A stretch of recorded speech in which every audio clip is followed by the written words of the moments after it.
Доброе утро. Садимся на поезд. Поедем в Хибино. На часах без 5-6. По погоде в Мурманске хоть немного облачно, но облака отходят. Честно говоря, за время пребывания в Мурманске с погодой очень сильно повезло. Не заставили никаких дождей, не считая приключений в Серебряке. Будем надеяться, что и в Хибинах такая же погода будет.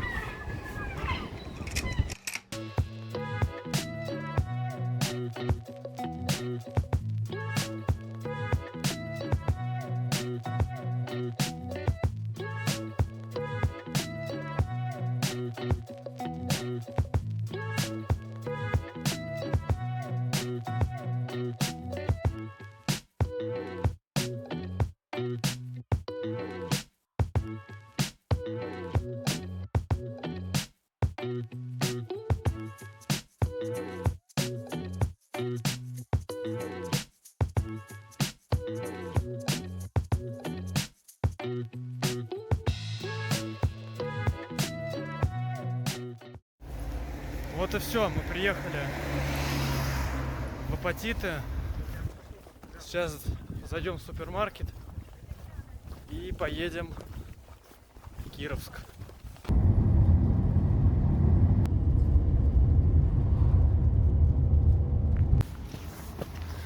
Озеро Большой Вудьявор, Кировск и сами Хибины.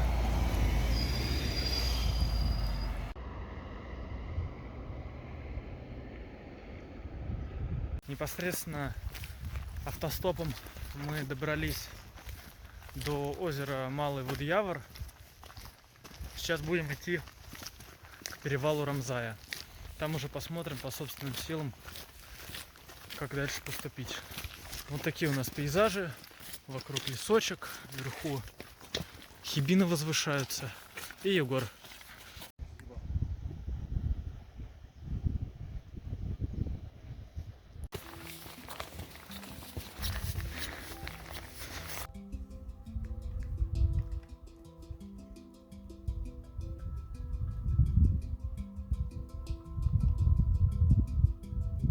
Короче, уже закончилось.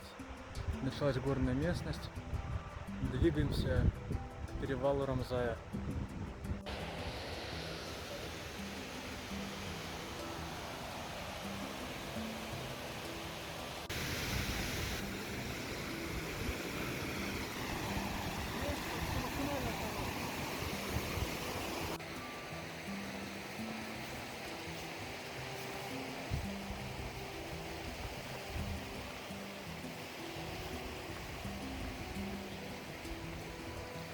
Ужасная тропа.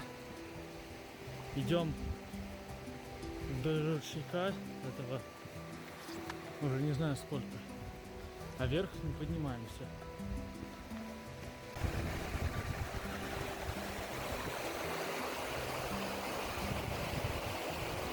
Вот и снег появился. Точнее, он до этого был. Просто мы близко не подходили к нему с Егором.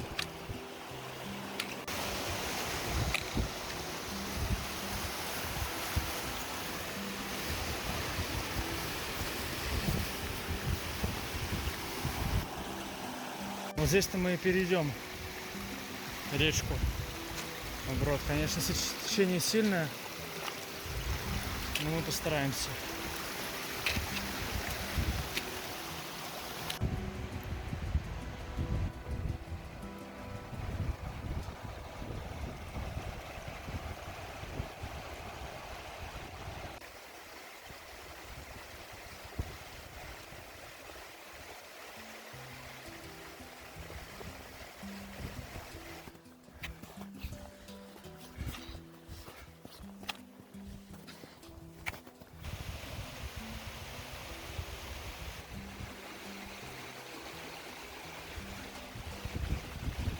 Подходим к перевалу Рамзая. Сейчас осталось совсем немного. Смотрите, сколько преодолели. Егор уже живой. Осталось чуть-чуть. Сидим, отдыхаем, чаевничаем. А видно хребты. Егор остался позади. Там посидит, отдохнет. Я пока дойду, посмотрю, виды открываются с перевала Рамзая.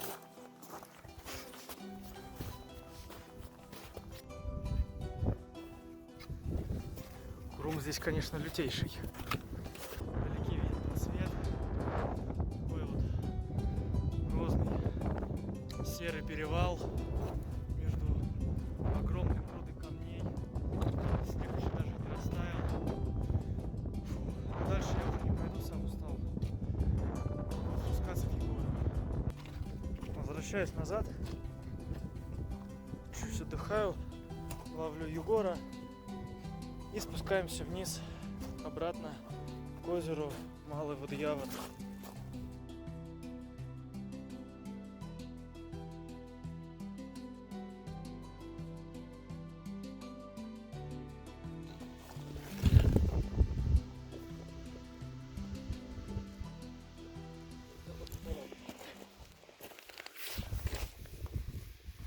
Да.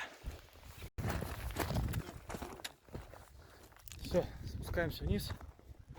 Остановились на небольшой привал. Очень устали. Разобьем палатку, поужинаем и ляжем спать.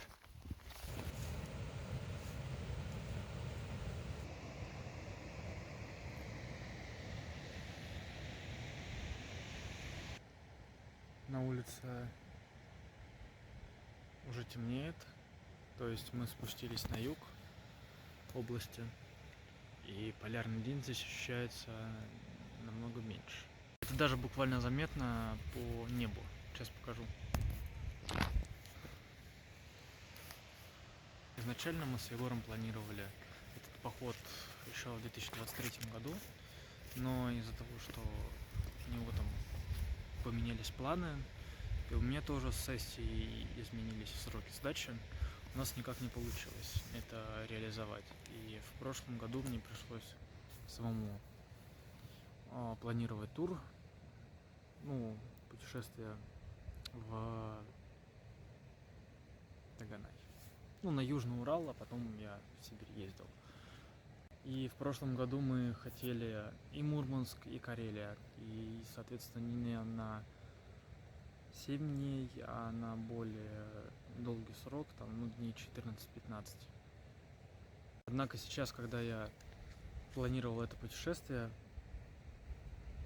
понял, что на Карелию нужно выделять намного больше дней. Как в процессе я узнала, что и на Мурманск нужно побольше выделять дней. Сюда 100% нужно вернуться, как и на полуостров Средний, так и в Лавозерский тундр съездить. И про Хибины то же самое. Потому что там, где мы побывали, куда мы сходили на перевал Рамзая, это лишь малюсенькая такая часть всего того горного массива, который находится здесь. Карту даже распечатал я специально к походу. На сайте Хибины.ру, по-моему, скачивал. И обозначал план нашего похода. То есть мы приезжали к Апатитам, добирались до Кировска. С Кировска, на попутках до Малого Водоявра. И отсюда пешком до перевала Рамзая. Переходили перевал, становились около озера Тахтаявр. Там ночевали и с утра забирались на Юдыч-Умчор, наивысшая точка Хибинского массива. Соответственно, спускались, собирали палатки и уже шли, на следующий день уезжали. Один момент, что вот это вот расстояние от Малого Водоявра до перевала Рамзая очень тяжело преодолеть. Поэтому мы и дошли сегодня только до него. Егору стало плохо, и мы решили не идти дальше. И ночуем около озера Малый Водоявр.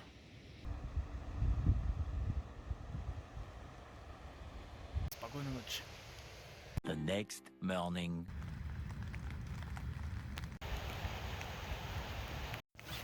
Доброе утро. Вчера начался дождь, еще с вечера. Продлился всю ночь. И вот до сегодняшнего момента он сейчас идет. Мы проснулись, быстренько собрали вещи. Сейчас под дождем будем идти в сторону Кировска.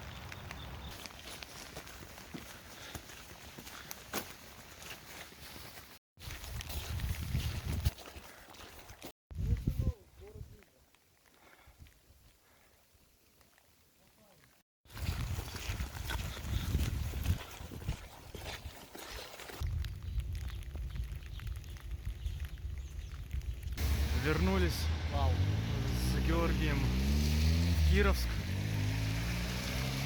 Сейчас сходим в музей, покушаем и поедем в Апатиты на вокзал. У нас поезд в 6 вечера. Решили зайти в музей Апатит, скрасить время.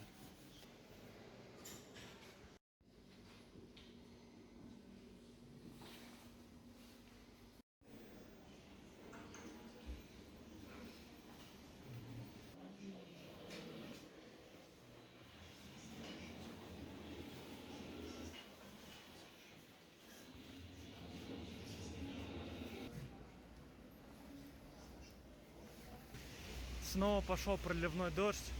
Идем пешком уже. Тут осталось немного до железнодорожного вокзала.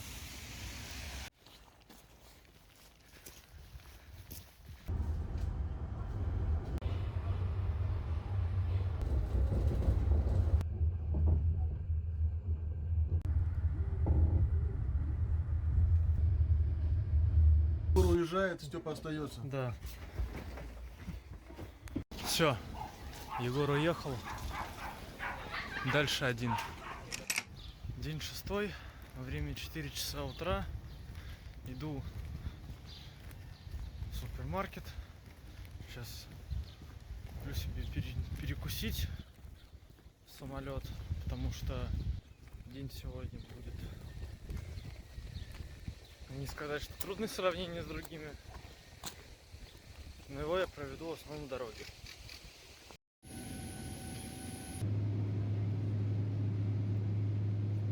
Все, прилетел я в Питер, сдал уже багаж, жду регистрации, ой, не регистрации, вылета. Что, кстати, интересно, мне сказали убрать пленку, потому что в аэропорту Пулково котируется только одна белая пленка, с другой вообще нельзя. Такие дела.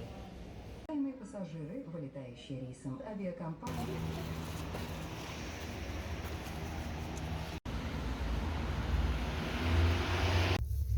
Еду в отель. Если найду в себе силы, съезжу в Северодвинск, посмотрю на Белое море. От ненужных вещей избавился, но оставил их в отеле. Сейчас буду искать, как мне добраться до Северодвинска. Ну, на общественном транспорте, конечно. Тоже порт, но уже на Белом море.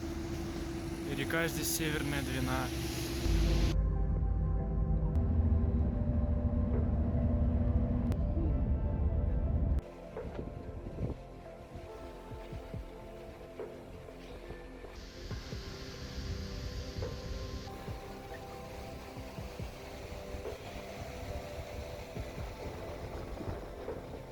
Красота!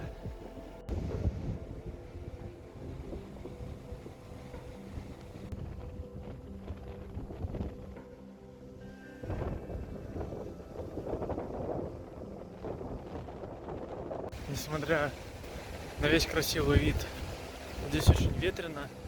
Ну и в целом просто с погодой не повезло. Сейчас здесь 17 градусов и дует ветер. Но в сравнении с Москвой, где плюс 34, я лучше предпочту вот этот вот прохладный ветерок, чем московскую жару. Вот таких домов очень много в Архангельске. Большинство из них выселены, либо находятся на этой стадии. Все практически в аварийном состоянии. В некоторых где-то до сих пор живут люди, а некоторые уже все. Доброе утро.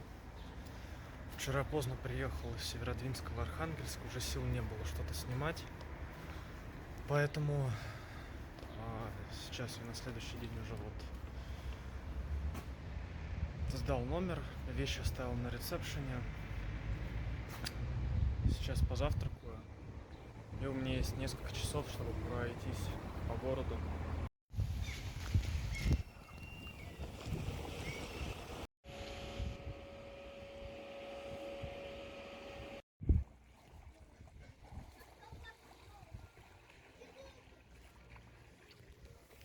В той стране находится Северодвинск, куда я вчера ездил.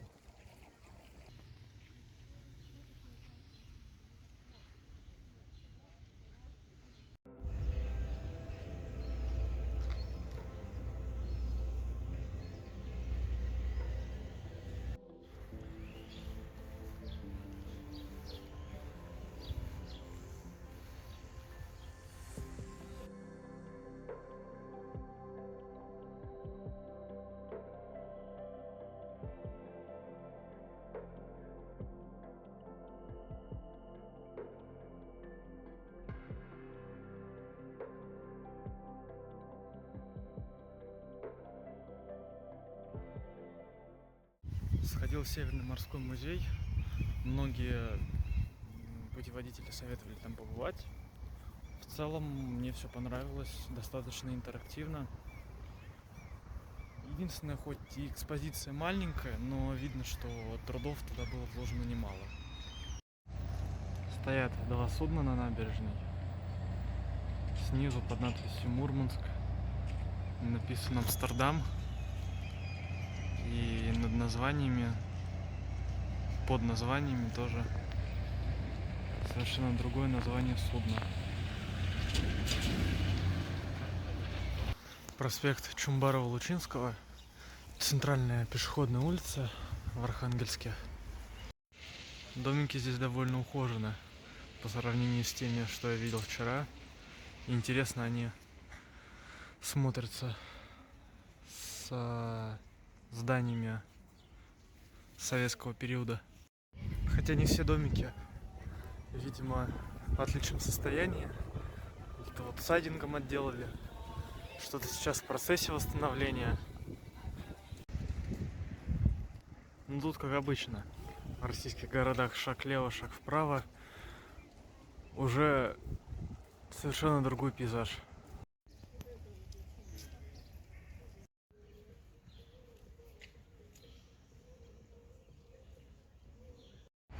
В Архангельске остались таксофоны. Они тут подключены были снова в содействии с Ростелекомом. И каждый может позвонить в Архангельск, Архангельскую область. Бесплатно и круглосуточно. Насчет цены я тут так и не нашел, сколько стоит. И, бросать монетки, видимо, сюда. А так вроде как работает. Еду сейчас собирать рюкзак, потом в аэропорт и на вылет в Москву.